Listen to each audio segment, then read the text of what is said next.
Mic না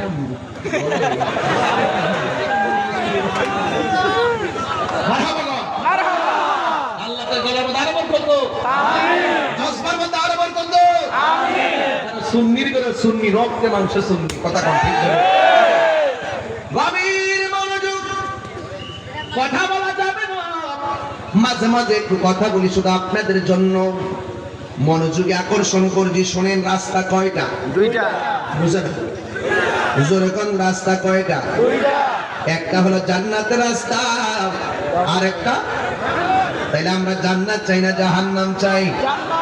আল্লাহর হাবিব সাল্লাল্লাহু তাআলা আলাইহি ওয়াসাল্লাম বলেন, কবর কাহার জন্য জান্নাতের বাগান, আবার কবর কাহার জন্য জাহান্নামের গর্ত।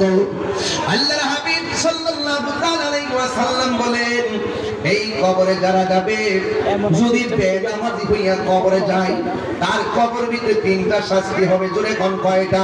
তিনটা। আপনারা আমাকে দেখেন, ওটা শুরু করতে দেন। জোরে কোন কয়টা? তিনটা। ওই বেনামাজি হইয়া কবরে গেলে শাস্তি হবে তিনটা। একটা শাস্তি হলো কবরের ডান পাশের মাটি এক প্রান্তে যাবে, বাম পাশের মাটি আর এক প্রান্তে যাবে। দুই পাশের মাটি দুই প্রান্তে যাইয়া বেনামাজিকে এমন ভাবে চাপা মারবো, এরপরে বেনামাজি এমন জোরে একটা চিৎকার মারবো। আল্লাহর হাবিব সাল্লাল্লাহু তাআলা আলাইহি ওয়াসাল্লাম বলেন, এই কান্নার আওয়াজ যদি পৃথিবীর কোনো মানুষের কানের মধ্যে লাগতো, ওই কানের পর্দা ফেটে রক্তক্ষরণ হয়ে মারা যাইতো, এমন ভাবে আওয়াজ হবে।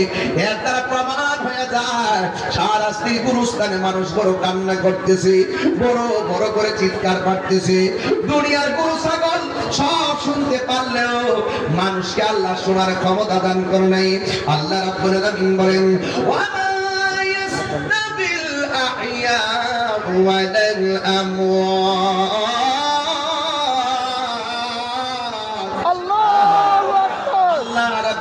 বলেন যারা জিন্দা যারা মুর্দা তারা এক হতে পারে না, জনম জনম কবরে পড়ে থাকা লাগবে।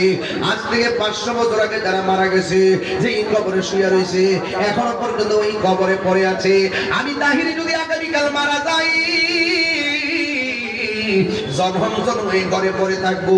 আপনারা মনে করবেন না যে আমি মারা গেলে আগামী বছর এই মাহফিলটা বন্ধ থাকবো, প্রশ্নই আসে না, কাহার জন্য কোনো কাজ থেমে থাকে না। ও বন্ধুরি, আপনি মনে করতেছেন আমি গরুর দুধ দোহন করে বাজারে ফিরা সন্তানরে খাওয়াই, আমি মারা গেলে গরু রাখবো কেনা, দুধ দোহন করবো কেনা? খোদার কসম করে বলি, কাহার জন্য কোনো কাজ থেমে থাকবে না। আপনি মনে করেন না আপনার সন্তান আপনার জন্য কাঁদতে কাঁদতে সারা জীবন বেহুশ হয়ে যাইব, মাত্র 3 দিন পরেই আপনার সন্তান আপনার ভুলিয়া যাইব। এটার নাম হলো দুনিয়া। কথা কোন ঠিক কিনা? दुनिया की आखिरत बर्बाद ना करो, किसी इंसान को खुश करने के लिए अल्लाह को नाराज ना करो। मानी হলো কি জানেন নি, দুনিয়া দুনিয়া কইরা আখিরাতকে বরবাদ করে দিয়েন না। আর দুনিয়ার কোন মানুষকে খুশি করতে যাইয়া আমার আল্লাহকে বেজার করবেন না। বহুত কাসিন কুল্লু নাসিন শারিবুন কবর বাইতিন কুল্লু নাসিন দাখিলুন। এই মৃত্যুর স্বাদ সবাইকে পান করতে হবে, এই কবরের ভিতরে সবাই যাওয়া লাগবে। একদিন নয়, 2 দিন। আমার আল্লাহ বলেন, ওয়া মিনহা নুখরিজুকুম তারাতান উখরা। এই কবর থেকে একজন মানুষ উঠবে কিয়ামতের সময়। বন্ধুরে বন্ধুরে, ও বাবা, একদিন দুনিয়া কিয়ামত হয়ে যাবে। একবার কবরের ভিতরে যেই মানুষগুলো আছে রে, সবাই উলঙ্গ অবস্থায় একটা ময়দানে যাবে। ওই ময়দানের নাম হলো হাসরের ময়দান। গায়ের মধ্যে কোনো কাপড় থাকবে না।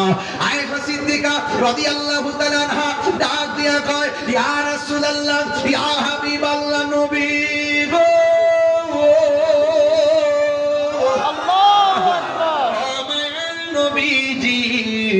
একটা হাসরের ময়দান হবে যেখানে পাপ পুণ্যের হিসাব হবে, যেখানে মিজান হবে, পুলসিরাত হবে।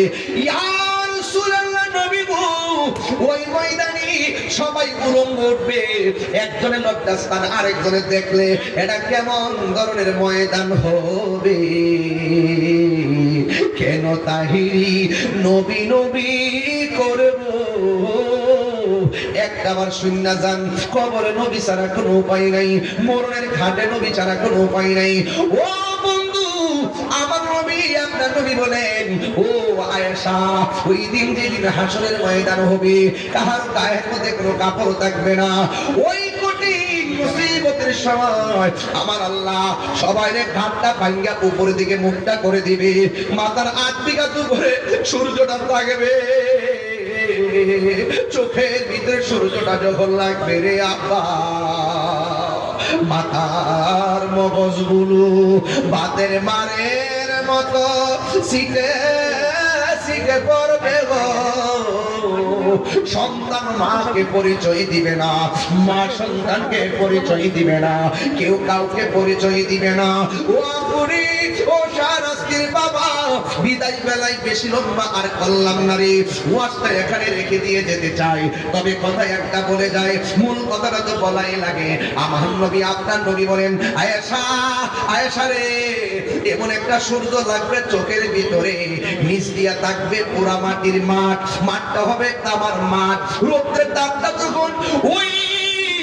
যখন তোমার তামার মধ্যে লাগবে, নিচের পা রাখার মতো কোনো জু থাকবে না।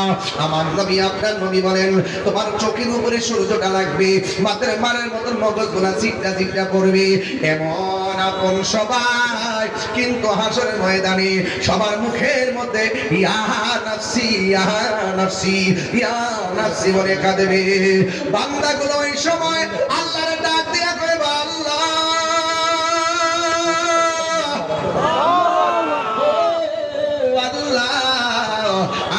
সহ্য হই না গো আল্লাহ, আমরা আর কত এমন ভাবে দাঁড়ায় থাকবো, আর কত আমরা এমন ভাবে পানির মধ্যে চুবাইবা, আর কত মাথার মধ্যে সূর্যের তাপ লাগাইবা, আর কত নিচ দিয়া তামার মধ্যে দাঁড় করায় রাখবা, হইলে বেহেশতে দাও নাইলে দুজকে দাও, আর সহ্য করতে পারতেছি না গো আল্লাহ।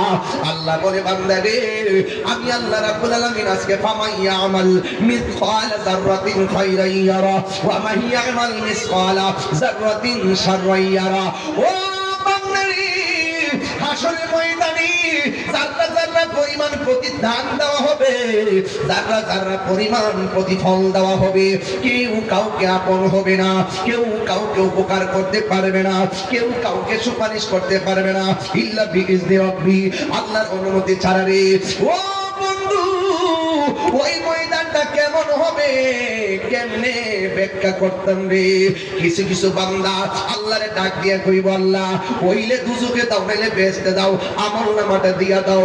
আল্লাহ কয়, তুমি যখন আমলনামা নেওয়ার স্বাদ রাখছে, ও ফেরেশতারা বাম হাতটারে বুকে দিয়া ঢুকায়া দেয়, ঢুকানো দেওয়ার পরে পিছন দিকটা বের করবে, বান্দা ডাক দিয়া বলবে, আল্লাহ তোমার কাছে আমলনামা চাইলাম, এমন ভাবে বুক দিয়া কলিজা ছিঁড়ে হাতটা ঢুকাইছো, আমার তো কষ্ট আরো বাইরে গেছে, ঠিক আছে তুমি আমার আমলনামা দাও।